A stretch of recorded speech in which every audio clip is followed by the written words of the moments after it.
resource centers. So Arogya resource centers would be where a person can come from the village and be greeted with a smile and given some help, whatever help he's seeking. And focus is on 5 to 10 villages, if not at least 30 villages should have some nearby place where a villager can come. So basic concept now is there is a Arogya Sanyojika that is attached to a village, then over the 5 villages there is a Arogya Sevika.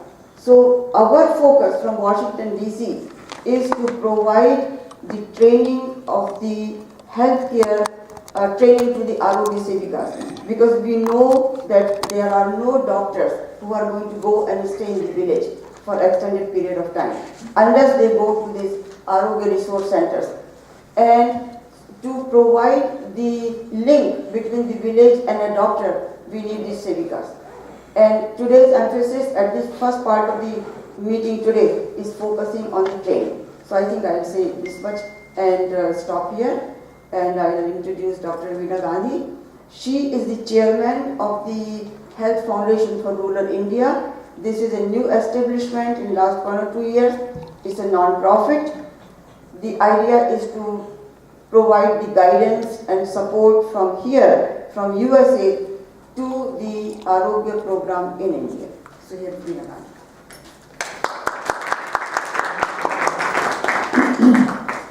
Namaste and good morning to everyone.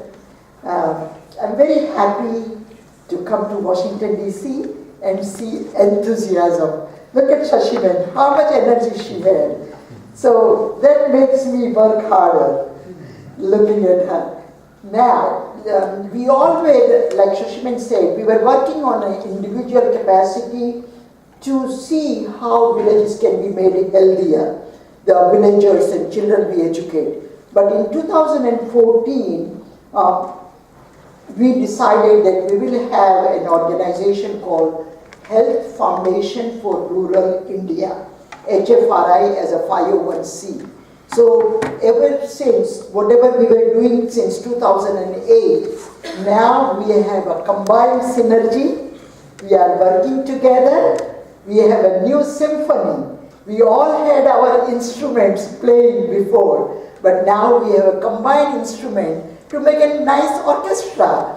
So this new energy, new enthusiasm, new projects, and with the new ideas, because ideas are many, we need just people to present to us, and we promise that we are going to definitely support and progress the new ideas. Because health is wealth. Without health, what can we do? So this new shared vision is what is important. Togetherness, that we all work together. United we stand, right? So that is what I'm finding out, that we are doing well recently, and we want to continue. Now every chapter has a strength and weaknesses. So, some chapter has a research strength, some chapter has a strength to collect money, some chapter has a strength to, go to India, some chapter has a strength. So we have just few more slides. I want to show you 1 or 2 slides without taking too much of your time, so that you have a concept that what is HFRI? What HFRI? Just to remember easily HFRI, I want to give you a clue. Just like French fries, remember HFRI. So whenever you want to talk outside, say, we went to HFRI. So whenever you talk to the people, and did everybody get the brochure of HFRI at the entrance? I will get some. Everybody should have that brochure, take it home. And we have now structure in place, and we need to expand and be very, because together we will stay forward. Now, I cannot take too much time because in the afternoon I'm going to say longer. But the thing is that some of you may not be here in the afternoon. So let me go to the next slide. So the Shashiman emphasized, but global burden of medical health, 21% of global burden is on India. So 1/5 of the global burden of medical problems is in India. I'm not going to go a lot of details. Look at maternal mortality. Every 1 hour, 5 women die during maternal cause. Every hour in India, 5 women wait for beautiful outcome and they die. So without going into lot of details, infant mortality, neonatal mortality, anemia is not shown here. But anemia in this country is only, because things are not shown in that blue color. In this country, the anemia in women is only 7%. And guess what? Like Shashiman very rightly says that anemia we found was necessary to deal with. 86% of women in villages are anemic. 86%. And when we treated them, the outcome came that 83% got improved. Isn't that great? And it's not only by the medicine, the education, the total education of good nutrition, developing a nutritional garden. So we are very blessed that we are working for the right cause, with the right place, with the right people. Next slide. So there are a lot of ongoing projects in Bharat. There are general medical camps twice a year we do between 5 or 6 villages. We have a specialty camp we do suppose there is a dentist who will come ahead and say, I am willing to go with you to the villages to check the teeth of the people. We take them. So we have a specialty camp of dental camp, eye camp. Then they have a Seva Yatra. What is Seva Yatra? You can't read it, but that Seva Yatra is next. Seva Yatra is wherever there is a natural calamities, like we had in Nepal and we had in Jammu Kashmir, where Ekal schools were there. They all got wiped out. Our Ekal Arogya Committee, Arogya Foundation went there to help these people, and that is Seva Yatra. Then we have what Shashiben said, the education. It is called Nishnant Varga.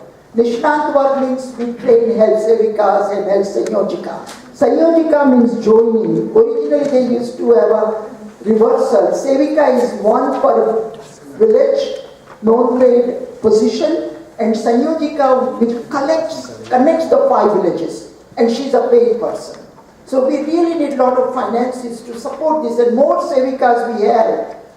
They do tremendous work. Last year and year before I went 5 weeks to India, and I could not believe the Sevikas have so much energy. So we need to really support our projects. Then in India, they do coordination with our project, United States project. And in India, they have a Swachh Bharat project, which was also started by our Prime Minister. So we are with the Swachh Bharat project in Rajasthan. Then we have a toilet building and waste management. We are trying to do these things, but it's like a long process of changing the mindset of the people, and the water management. Even if you build toilet, if there is no water, what will you do? So there are progress going on. And the last but not least is Chikitsa Seva Kendra. 55,000 teachers of Ekal Vidyalaya. If they fall sick, and if they don't have right guidance, in India also there are a lot of good people, but there are people also who just work for the money. They'll take out the kidney even if it is not necessary. So this Seva Chikitsa Kendra guides them where to go, where not to go, and they treat them. And last year they treated, next slide. So this is what they did. Total patients seen last year were 11 lakhs 830. Total camps were 559. Eye camps were 198. Total patients seen for the eyes were just about 25,000. Cataract detected were 4,000. Cataract operated were 3,400. And the training came for Arogya Sevika were 30. Total number of Arogya Sevika trained were 935. This is 1 year. I'm only giving you 15 to 16 report. March of 15 to March of 16. Arogya Sevika trained were 935. Total patients seen in Chikitsa Seva Kendra were 1,570. Suppose if some teacher is really sick, they send him to Chikitsa Seva Kendra in Ranchi. Because sometimes you need right advice. And last thing is state covered is Jharkhand, Rajasthan, MP, UP, Assam and Tamil Nadu. New state to be added this year, West Bengal, Jammu Kashmir and Karnataka. Next slide please. This is just, I'm not going to take time, this will be in the afternoon. Right now, the total expense is $390,000 right now. And we want to send 300,000 there this year. Next slide. Now what are we doing in USA different than what I said? We support the program in India. We want to strengthen the team. I cannot thank Washington chapter enough to putting this beautiful program together. I really congratulate their work and their sacrifices. So we want to make this HFRI chapter in every state. We want to, of course, liaison. And one thing great we did is we connected West to East, and this you will love it. Last year we took 9 pre-medical students to India.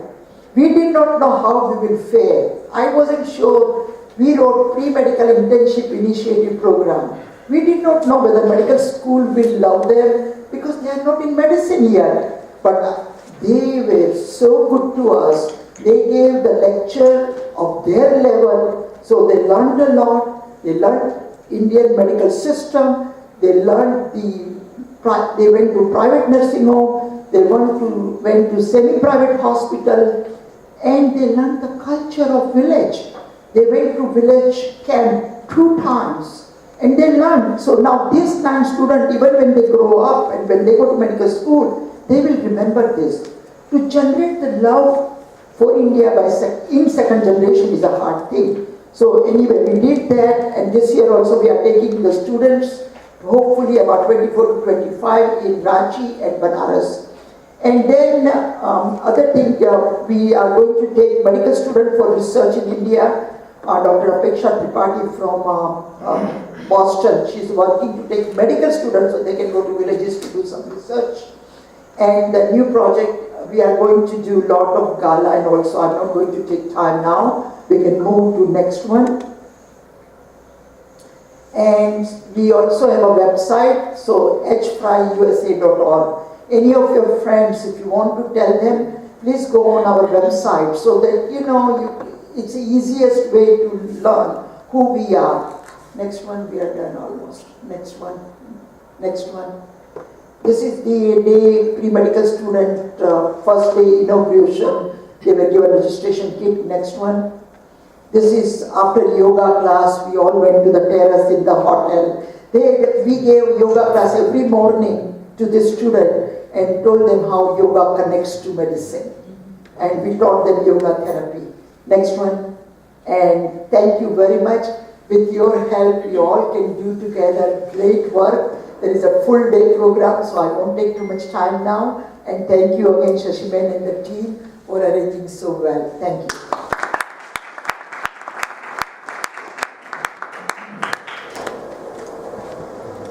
Give me 1 second, Dr.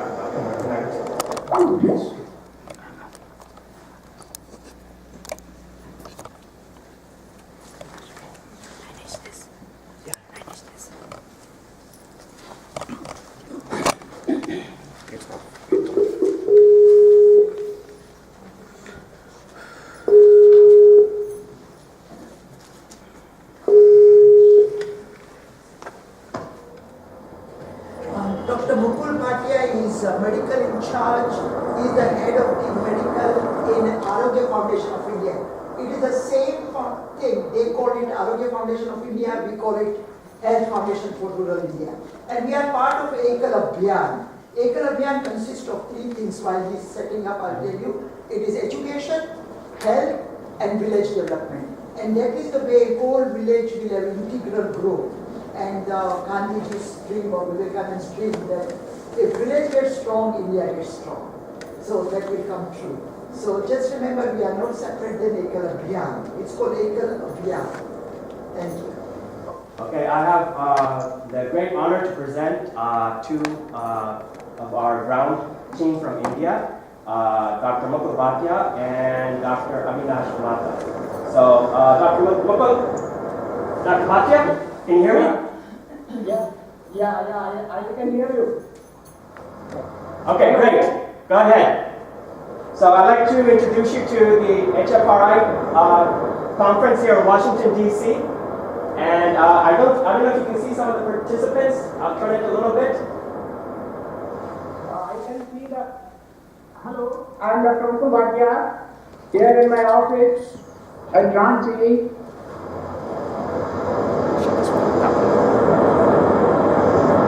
Hello? We can hear you. Hello. Yeah, go ahead. Okay, Dr.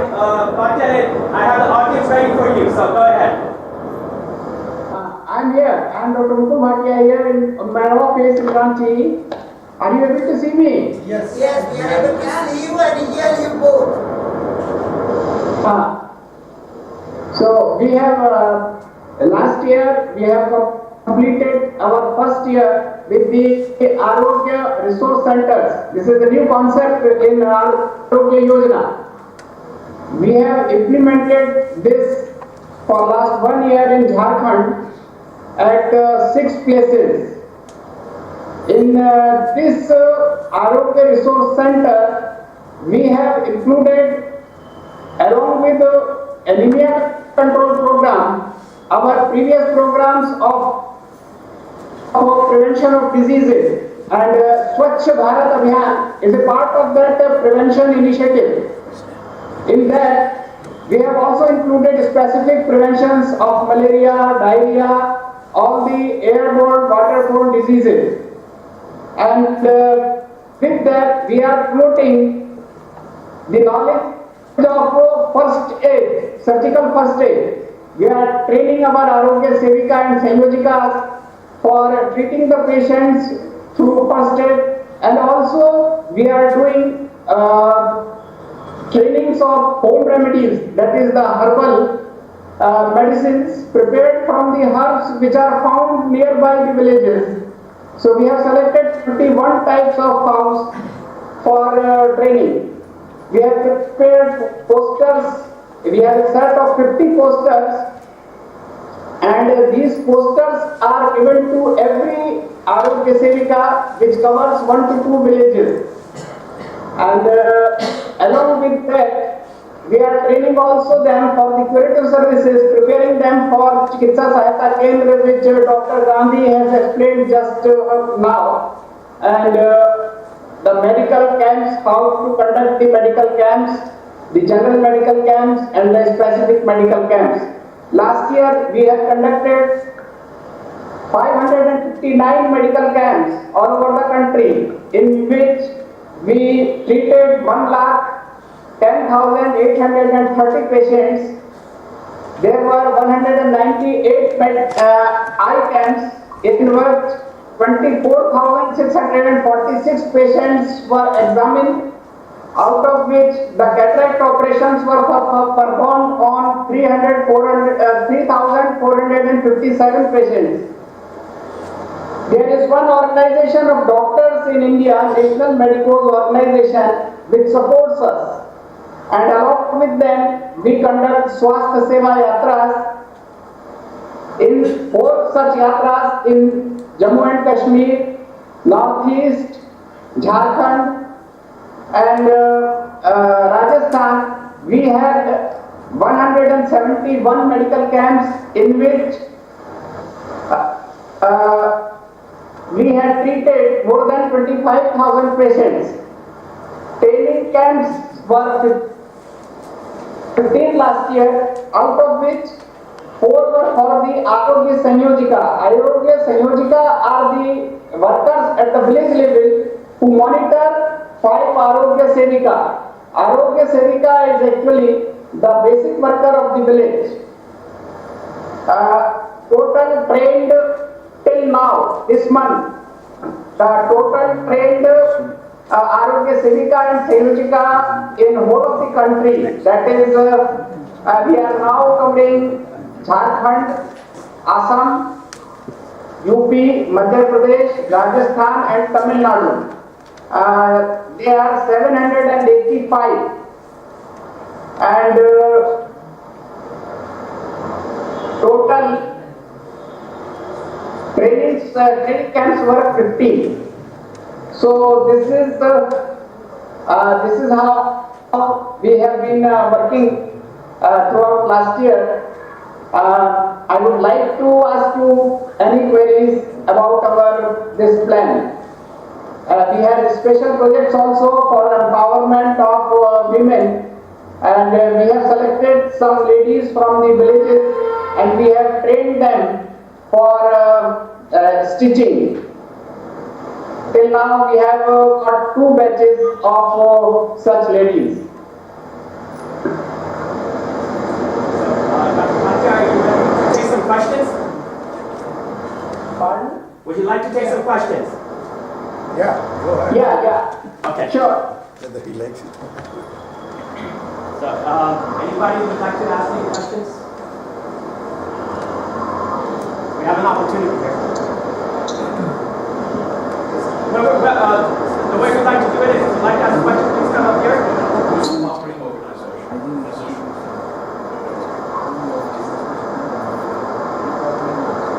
Dr. Bhatia, this is Rajat. I know. Hi, Dr. Bhatia. I wanted to ask you, who's the partnering organization of physicians that you're working with in India? Who is the partnering organization of physicians that you're working with in India? Your NMO, National Medical Organization, whom does that organization partner with? I couldn't understand, but National Medical Organization is an organization of doctors which has got members from all over the country, medical colleges, the faculty members as well as the students.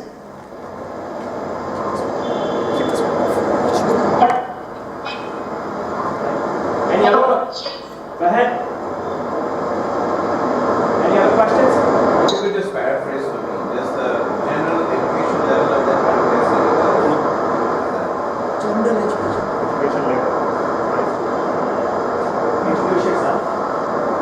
Hi, I'm Shoma Acharya from Johns Hopkins University. Wonderful work that you are doing.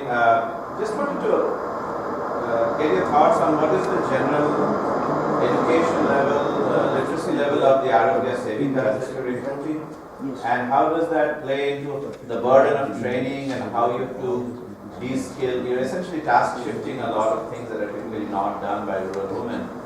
So how does their education and how does your training program play into it? Actually, the Arogya Sevikas are selected with 3 conditions. One is that they should be married, number 1. Because if they are unmarried, if we train them and after that they shift from the village, our whole effort will be wasted. Number 2 is they should be 12 pass. So all of them are 12 pass and 50% of them are graduates. Number 3, that they should have a record of some type of social work in their villages. And so they are actually, the names are offered to us by the village committees itself. We have got Arogya village committees. They offer us the names. Okay, could you also comment on how do you recruit and what is the motivation of doctors who are going to the health camps here?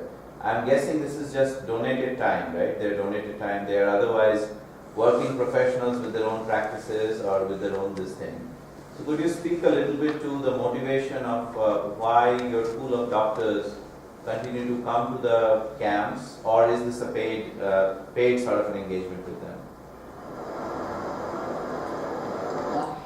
Yes, being a doctor myself, I know that at some stage of life, after you are successful in your professional life, definitely you have got some feeling that I must do something for the society also. And we channelize their feelings through our programs. That is what we can explain. Otherwise, in the National Medicos Organization. I am also a member of National Executive of National Medicos Organization. We conduct many programs in medical colleges throughout the year, in which there are programs related to the national festivals, programs related to the social work. The students, they are taken to the medical camps and the villages once in 2 months or 3 months. So when they work with us and devote some time from their student life, most of the doctors who are working with us, they were from the student life, they were motivated for this work within last 30-40 years. There is a definite system of that.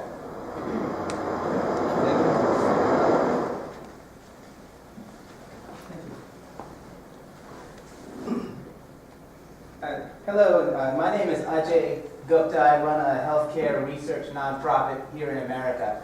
I just wanted to ask you, Doctor, do you have a sense of, and this may be a difficult question, but do you have a sense of sort of the overall population health benefit you see across India, or at least across the villages where you have presence?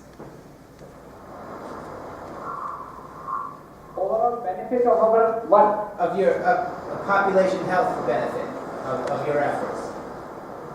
You shared with us the numbers of cataract surgeries, etc., but is there a population health benefit that you're able to discern? Actually, this whole service is being delivered through 2 agencies. One is Ekal Vidyalaya itself, because all the children in the Ekal Vidyalaya, they are educated for health also. Their syllabus has got a definite part of health education, and so we present that syllabus also for the Ekal Vidyalaya. And through the Gatividhi workers, there is a definite section of the Ekal Vidyalaya which is called Gatividhi, and a part of that is Arogya activities. And through those Arogya Gatividhi workers, we conduct medical camps, we educate the people in the villages. The concept of Arogya Resource Center, ARC, is definitely a little bit lower in number, not like Ekal Vidyalaya. Ekal Vidyalaya works through 54,000 villages, but we are still working through, in Jharkhand we have got approach in 180 villages, in Assam we have got 150 villages, in UP we have got approach in 150 villages, in Madhya Pradesh also 150, in Rajasthan 150, and in Tamil Nadu, definitely in 10 districts we have got approach. But this is very little, you may understand. And yes, if we compare with the whole population of the country, we have still much to do.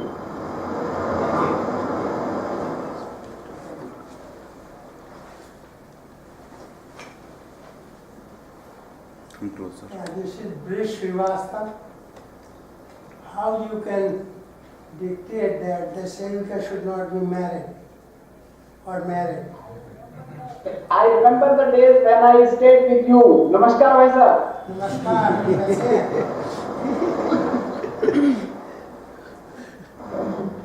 कैसे हैं आप? How you can dictate that Sevika should be married? They choose that way. They choose them. If they are married, there is a lot of people want to become nowadays sevikas, so they have a right to choose. No, they don't have right to choose. That's all. I can How explain. can you dictate someone should be married or not married? I can explain. We have got Arogya village committees in the villages, and they see that the names given for the selection, they are all married ladies. So the process starts from there, not by us. Another question is, anemia is not a disease, it's a condition of malnutrition. Yeah. how you are going to treat it unless you start giving balanced food to the women. That is our focus. Diet counseling is our focus. We are proving to the villages that until unless you take green leafy vegetables, until unless you take food which is protein rich, this will not be corrected. We can treat it for some days, but later on it will reappear. So we stress for a change of diet. For example, we tell them that you must take boiled food, the green vegetables should not be fried, like that, many things we tell them. And what type of food is protein rich, we also tell them. And we also encourage them to grow these type of plants in their kitchen gardens. We have developed a nutritional, we have explored a concept of nutritional garden. A small patch of land in their farm which is planted with those trees, those plants which are to be taken by the family, not for the sale. So that is our concept which we are teaching the villagers. You are right, anemia cannot be treated by drugs. Okay, Dr. Bhatia, two more things. One, just if you can touch, the next two presentations are going to be a follow-up on what we're doing with you. So the first one is on the projectors. Just a little bit, if you can touch on that. And the second thing is I'm going to bring up Sunil and Aparna, and the team you're working in Mumbai is actually his organization. So, Sunil, why don't you come up here? You're talking about projector? Huh? You're talking about projector? Yeah, okay. But I want to introduce you to Dr. Bhatia and have him say a little bit about what you're doing with the team in Mumbai and putting the content together. So go ahead. This is Sunil Kolkar. Hello, Dr. Bhatia, how are you? Namaskar. I think you're working with Gabe, right? Gabe Sadarawala? Yeah. He has provided us 8 very good PPTs. We had given him 8 PPTs to improve, and he has improved it and provided us with a very improved version. Now we have asked him to improve, create on 5 types of prevention for diseases, specific diseases like malaria, diarrhea, and like that. So I think he is working on that. Okay. And I am very much thankful to him. Oh. He has Definitely helped. mention So Dr. Bhatia, a little bit on the projectors and then any closing remarks from your side. Projectors are very good for us. And all our trainings are mounted on these projectors with the help of the PPTs of Satarawalaji's and also those which are prepared by us. Throughout the training in Rajasthan, last year, Madhya Pradesh, UP and Jharkhand, these trainings were conducted with the help of these projectors only. And very good projectors because they are charged for 2 hours. And in the villages, you know, the electricity is not continuous, so they help us a lot. Great. And then any closing remarks?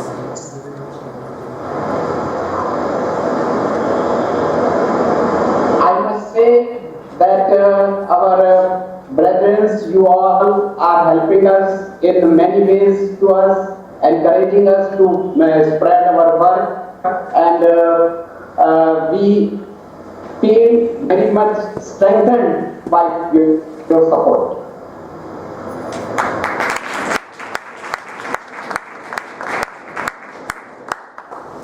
So thank you, Dr. Bhatia, for your great work, and I look forward to seeing you soon. Namaste. You, bye. Namaste. Namaste. Shubhani. Namaskar. Dr. Gandhi, Are there some new students for the pre-medical internship? Have they applied? Oh, really? They have, he is asking about the students, how many this year? Mukul the lot of students are applying already. I have about 7 students already applied, which I am very proud. Last year, we had people started applying in July, and this time I already have 7 students who wants to go. Majority wants to go to Banaras, by the way. So we will see how we can balance, but I'm sure that we'll be able to get 20 students to go with us, and I'm very looking forward to it. Thank you very much, and we all enjoyed your presence. And thank you, Washington Chapter again. Thank you. Shubhangi is here. Shubhangi also says namaste. Hello, namaste. I would like to say namaste to him. Sorry. Him and her both. Okay, thank you. Thank you. Thank you. Okay, Dr. Bhatia, I'll keep you go on. Sir. So you can, if you like to continue, you can continue to watch the. Speakers के सामने आएगा तो. Sure. Yes, so we'll tell them on the other side too. Yeah. Don't go to the other side too close to the speaker. मैं सुनील को बोल के आता हूँ.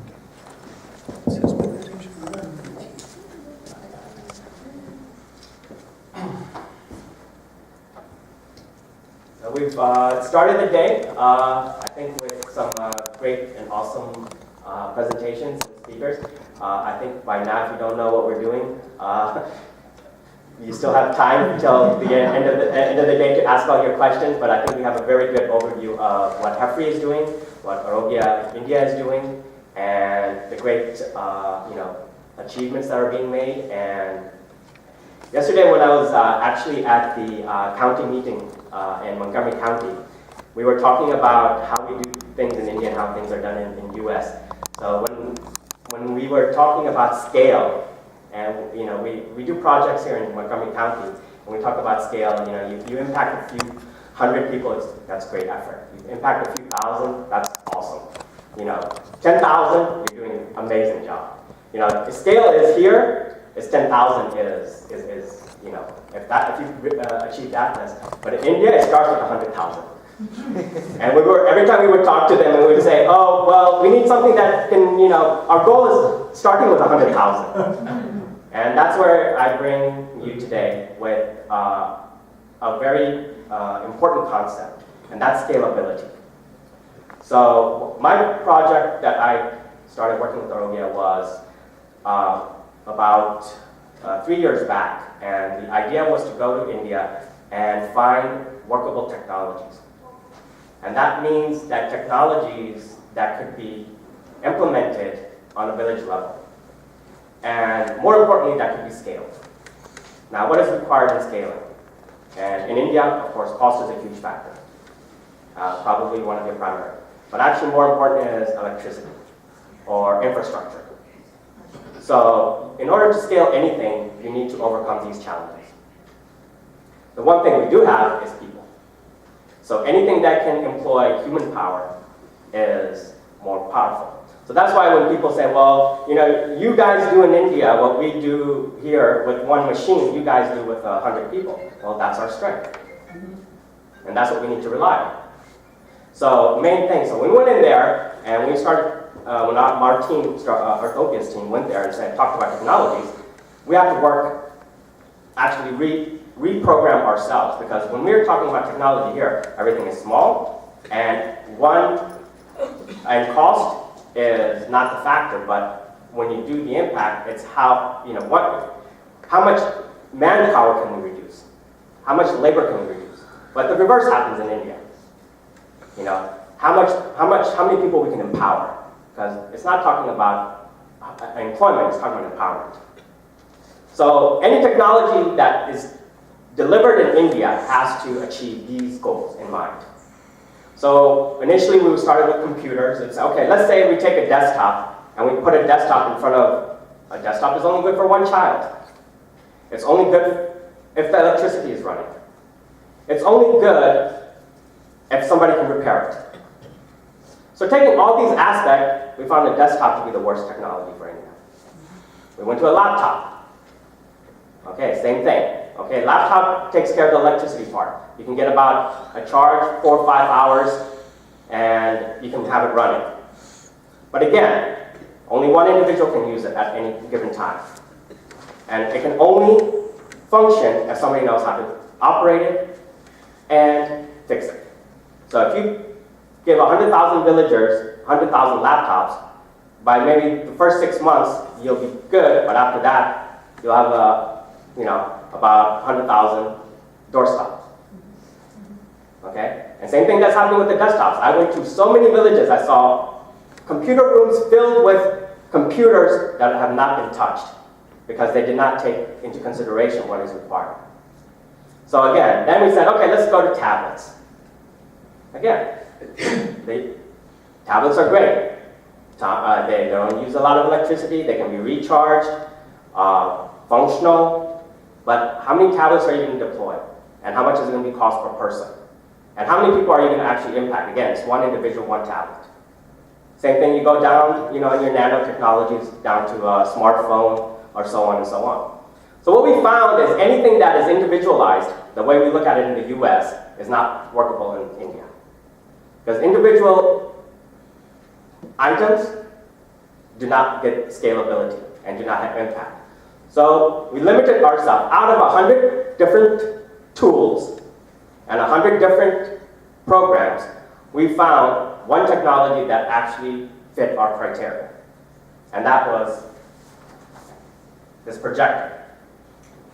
And this is a projector that is actually being used in India, and it's only available in India, not even available in the US, because it doesn't fit the logistics of social impact in the US, because it's not individualistic. You need to have a group to use this. You can't be in your bedroom, sitting there. Why do you need a projector? You can, watch everything on a TV screen.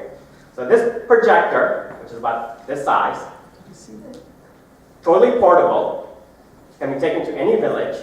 But why is this working and not a laptop, and not a TV, and not a monitor, or not anything else? Because what it is I can take the whole village and make impact at one time. So this projector projects on any given wall with very low light, and we can do any presentation on it. It actually runs on a battery, and it can be solar powered. So electricity, we've taken care of that issue. Portability, we've taken care of that issue. Okay? Impact of mass, we've taken care of that part. And scalability and cost. Cost is, the projector right now is roughly $200 US. But don't look at it that way, $200 US. If you take it on an individual cost, it comes down to almost 10 cents per person. And if you're doing in a village of 200, it's 1 cent. In an impact study we did, 2,000 in a given village, it runs about 10 cents per individual. So the idea is to have these projectors used in trainings at all levels at AICA. And starting with the acharyas in the schools, and the other thing is the learning models. So what is more impactful learning? Is it visual or somebody just talking to you? So what we'd like to do is now we've deployed about 10 projectors, and we're actually working directly with Dr. Mukhopadhyay. And with these 10 projectors, they're using it for the Sevika training and also the village training in health. So what they do, they take these projectors, and now the best part of this projector is you don't need a laptop or any other auxiliary unit to operate it. You can just plug in a USB, a SD, or any memory device and run that directly onto the projector. And the projector, once you set it up, has the equivalent screen size of what you see here, the full screen here. And so let's say we had a gathering in the village of about 200 people. We can bring 200 people together, and we can show them and educate them. So this was the most scalable and most impactful technology that we came up with. And right now with the trial, as Dr. Mukhopadhyay just explained to you, he's been using it and it's been very successful. And then bringing up the next person to speak, we'll give you a little bit about how we are helping. The US team is also helping in the content and deploying these projectors. So I'd like to bring up Vish Verma to introduce Sunil Kolkar and tell you a little bit about how the content is being developed.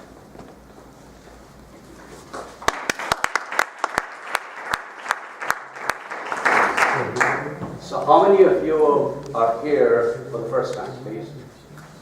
Do you know why we invited you? Or what is our sinister objective? We want to infect you. We want to infect you with a sense of urgency.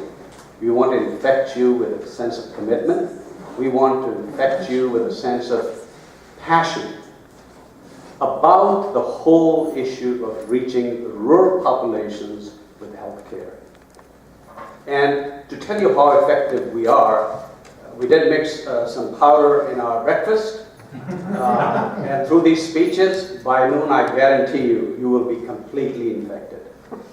To show you how powerful our formula is, this group, came across a gentleman just 5.5 months ago. Not a year, not 2 years, not 3 years, just 5.5 months ago. And today he's a leading light in this organization and has had a significant impact. To tell you about that impact, I'm going to invite Dr. Sunil Kolkar, a friend, somebody I admire, I look up to, who's a leading light in our local community as a businessman itself, but much beyond that, it is the sense of commitment, the sense of urgency, the sense of passion that he has brought to this challenge. Sunil?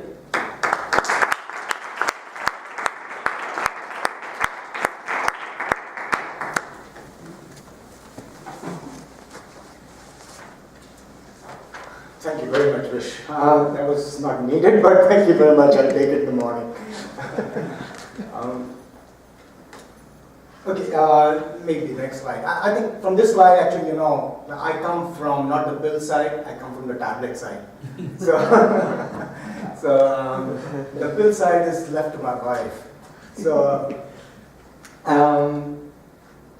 as Vish said, I got involved in this organization only 5 months ago, and I kind of feel guilty why I didn't get involved earlier. Because this is something very near and dear to my heart, and I'm sure to my wife's heart also. Because I remember the days when I would go to my in-laws and sit at the breakfast table, and the topic was my mother-in-law being a OB-GYN has just delivered a baby, and she comes in the morning and she says how tough it was because the lady who was pregnant was anemic, was not the villagers who brought her in the bullock carts didn't know and didn't want to give blood to their own daughter or daughter-in-law or relative. And it was really very, from that day onwards, I think it always remained in my mind that sometimes we have to help these ladies so that next generation of Indians would be much more better in terms of nutrition and all that. So that's one motivation. The second motivation, of course, is I had a debate with my mother-in-law always that someday the IT technology will get to that stage where we can provide access to healthcare to villages and all that. And I used to always get around there would be replacement of doctors, which is not going to happen, by the way. But the primary care or knowing the exactly blood test and blood pressure and all those things, gadgets can be now integrated with the most powerful tool that we have in our hand, which is iPhone or Android smartphone. So again, these are the particulars about me, my organization. I think the reason I started this company 20 years ago, and I'm very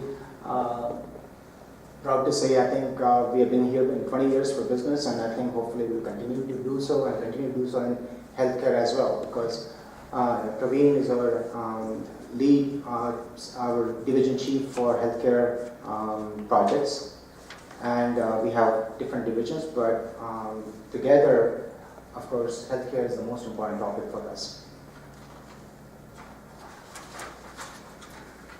So, as I said, we not only have an organization here in Falls Church, but also we have an organization in Mumbai with a strength of around 120 people. And this is a program or a subsidiary there that I connected with Dr. Bhatia to provide IT support. So I think for the last 5.5 months, what they've been doing is they've been helping create some PowerPoint templates for outreach program, as Sunil mentioned, that through Pico projector, again, hygiene factor, talking about some diseases. Next slide.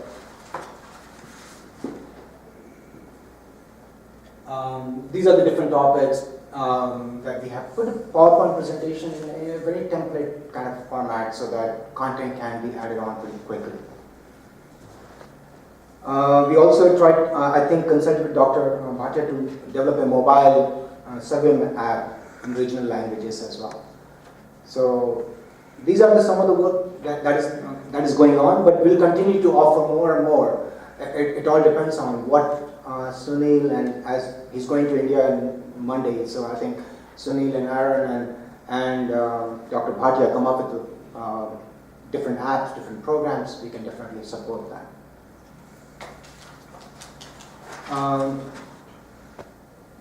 So I take you to some of the again data that, first of all, I must say some of the slides, most of the slides are prepared by Gabe Satarawala, my CTO in India, and he has given me some data here. This is actually the data that I found. Of course, Lancet study which was done basically says that 8% of primary healthcare centers are without doctors, 38% without lab techs, and 22% without pharmacists. Shortfall is also high in community health centers. This is the study of December 2015. It's, and of course, what are the solutions? What are they saying? Ultimately, how do we? So, we all know non-physicians cheering task physicians, because a lot of people don't want to go, and once they finish their MBBS, they don't want to go to rural areas. But that doesn't mean that access of healthcare can be denied to them. Of course, there are pilot studies going on in some of the states, which basically 3 years of BSc or diploma courses. And of course, there is politics behind it, but ultimately, hopefully, there would be a situation where this 3 years of diploma courses or 3 years of bachelor's would help. And ultimately, our goal is to be able to deliver a technology that can help patient caregiver, and ultimately the connecting to doctors. And that is what I intend to talk about. So now coming from a IT perspective, we all know that roads take time, but creating a network doesn't take that long. So India has moved so fast in smartphone technology. India has moved so fast in bandwidth also. According to, again, my India team basically saying, rural density in India, tele density in India is already 40%. 3G services are being rolled out pretty fast. There is absolutely very, very low cost of internet connectivity. There is the phones that are coming down now, whether it's, of course, Chinese-made phones or whatever. The phones are, the smartphones are down to $100. So these are some of the points where what is happening is, instead of common service centers where people would go in and type in and use desktop days, like 20 years ago, everybody has their own smartphone, has their own computer in their hands, and they can connect.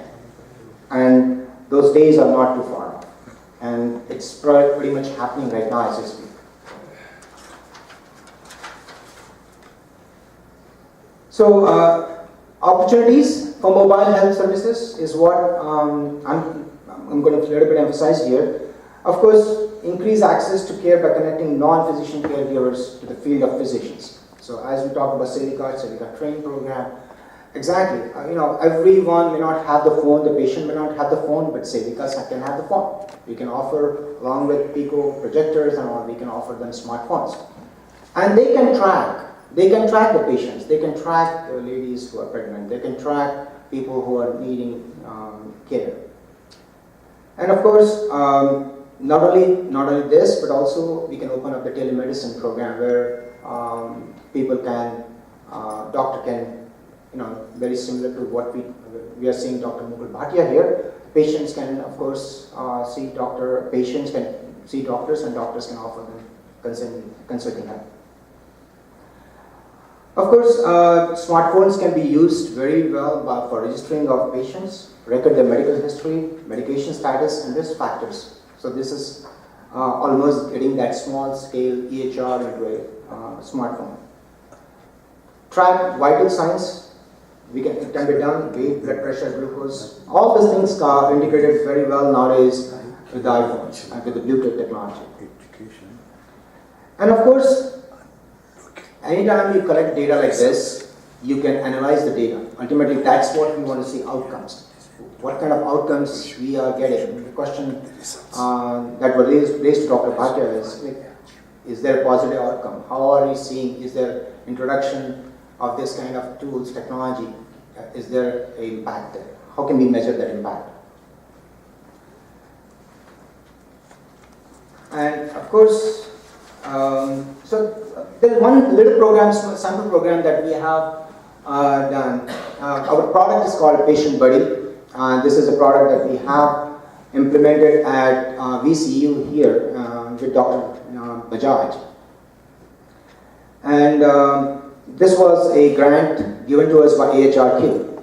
And again, we had to find a non-profit organization. And VCU being a non-profit organization, we were able to apply for the grant through and get a grant of $300,000 from AHRQ. What he's doing is actually tracking cirrhosis patients. And he's trying to see how he can reduce hospital readmissions, because a lot of hospitals are getting penalized if the patient comes back within 30 days.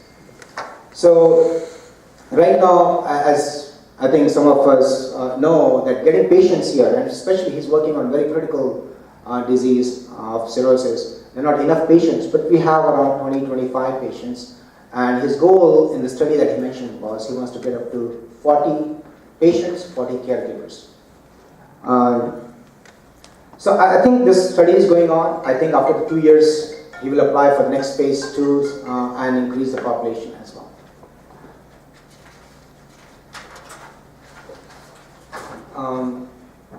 Again, these are some of the outcomes as he's looking for. Again, this is under EPICOR, which is patient-centered outcome research. That kind of a grant that has been given to Dr. Bajaj. But we could also, there are international grants similar to this, which can be also applied for under HFRI or under Arogya, and we can get the grant and apply them using this kind of technology. Next. So again, this is, it covers, as again mentioned, mobile platform is so good in terms of education, transitions of care, care coordination. A lot of future research can be done on this, a lot of dashboards can be created. Ultimately, all we want is to study the outcome. And if you are providing this kind of technology to Dr. Bhatia and others, there can we see the outcome. And some, I think, next screen, this is the screen that you see where these are the screenshots from our Patient Buddy application. It's very, the tool is made to connect. That means there is a physician, then there is a caregiver, and then there is a patient. Caregiver in this case is Sevika. And ultimately, the data, this app is not only just on iPhone, or right now it is on iPhone, but it's also on a tablet. That means the doctors also see, if there is a dashboard, doctors also see whether the patient is taking the medication or not, whether the patient is really, so when the patient misses taking the medication on time, they actually come to know whether the patient should be given a call and say, reminder that please take the medication, please be on time. Because ultimately, not taking the medication, not doing certain things, or even not working out or something like that could lead to problems. So it's very simple application. A lot of times what we are seeing is in particular case in cirrhosis, a lot of patients actually they're difficult to use the application for them, but the caregiver is much easier because patients are really suffering and they're in a really critical stage in this particular case. But if the patients are savvy with the iPhones and they can definitely use it, there's not a problem at all. Next is actually a tablet app. This is where a kind of a dashboard is there. Each case manager, or in this case, case manager, can look at all the patients that are under the case manager. So, how many patients are red, how many patients are green, how many patients are orange. They basically look at it and say, okay, who should I call? I should call this particular person because that person is not taking the medication on a regular basis. Plus, this is also a collaborative tool that you can send the messages to, you can send in an encrypted format. So it's, and of course, in this country, HIPAA compliance and all that is very, very critical. So the email that goes out is also encrypted, and it's a very secure communication channel that we have opened between caregiver, patient, and of course, the doctors.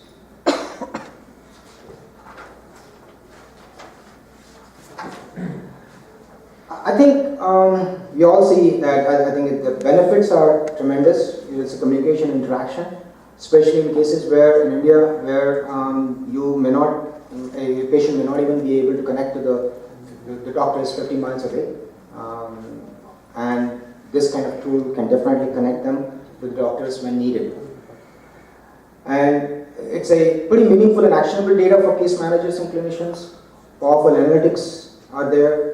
Sophisticated medication adherence tools that help keep the patient in track. Of course, all of these, our goal is always to make a graphical feedback mechanism that provides information to the patient on their progress. It keeps the patient better informed because you can also push out messages to them. You can push out education tips. And of course, this tool can be integrated with any certified EHR and HRE in the backend.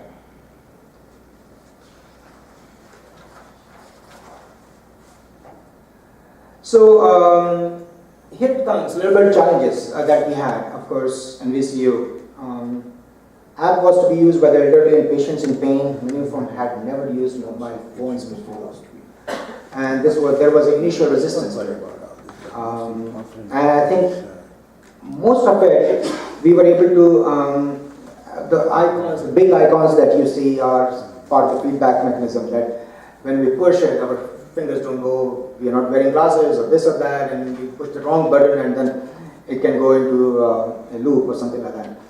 But a lot of feedback we got, and that was very helpful. Of course, the security of PHI and patient privacy was of great concern to VCU, and so we definitely solved that problem. And that's why one of the initiatives that we have in the company is going for ISO 27000 certification. And of course, not all patients had smartphones also. So this is, we're talking about deep in Virginia, VCU serves that community there. And a lot of them didn't even have smartphones, frankly, and the bandwidth issue was there. So we provided them, through this grant money, we provided them smartphones, so that they can actually communicate with us and use this technology. Bandwidth issue, in the sense that sometimes really bandwidth is really bad in some quarters, but I think it syncs up. The data syncs up as soon as the bandwidth is good.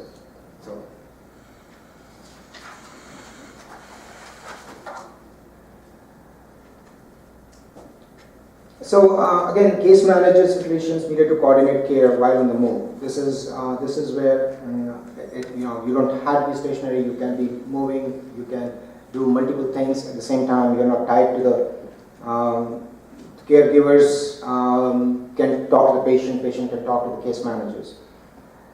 And of course, some of the outcomes that we have seen. Again, the population is very small here. But patient buddy's target, as set by VCU, was to reduce readmission rate from 33 to 12%. Until date, the rate of avoidable readmission. There have been some cases where it could not be avoided at all. A person has to be, because these are very, very critically ill patients. But avoidable readmission has stopped. The patient feels that there is, with the power of phone or power of smartphone, that they are connected. They're connected to the caregiver, maybe that is one step as well. The caregivers are a lot more careful.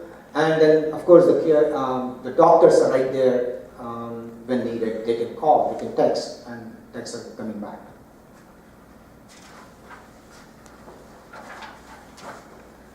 So, of course, we have plans to improve this product, and we're trying to improve video conferencing across with computers and iOS and Android phones. We're maintaining electronic patient history and records using images like X-rays and CT scans and all that. Again, these are a lot of improvements that can be done, and whether this can be extended to telenursing, telepharmacy, teletrauma care, and all those things can be used. It's all a question of which application do you want to use it for. Whether it has to be specifically sometimes tailored for a specific application, whether we are just focusing on ladies who are pregnant, or we're focusing on a particular disease or malaria, or the application has to be tailored, the medication has to be tailored, the diet has to be tailored.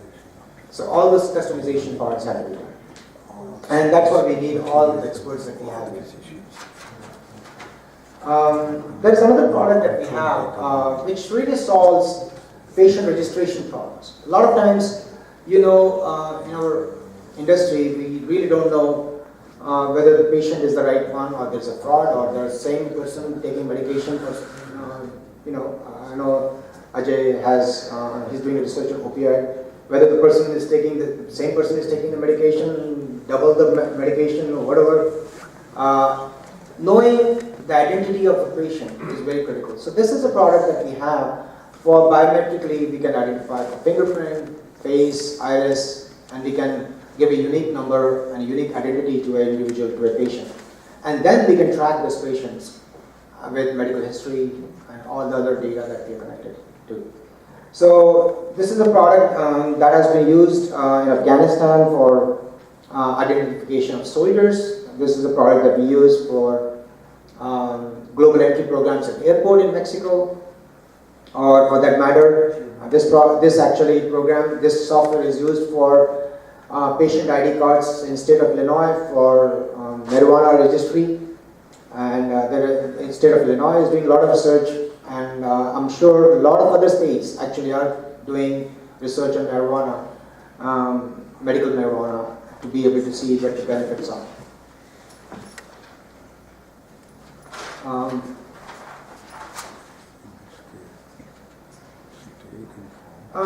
As you know, one point I want to say, the last point here is, India's Aadhaar program is started like with 900 million registrations and all that. I really don't know to what extent this has been used, or for the eligibility or the benefits. Maybe they will start out with banking first, because everyone who's going to do banking probably needs an Aadhaar card. I don't know to what extent, and maybe somebody can educate me on this, in the sense that to what extent are they using it for ration card, or for what extent are they using for extending the benefits, healthcare benefits and all that. But this, we can use the biometrics that has been collected by Aadhaar. We can use those to verify in our application, to be able to say, yes, this is a patient, this is a person who is given this eligibility, and especially the dollars or the money that is being given by the grant, or by Indian grant, that we can track that exactly patient by patient and say how many are given benefits by this identification credentialing software. And again, we can sit down and talk about use cases and all that. And if there is one in your mind, I'd like to definitely explore that.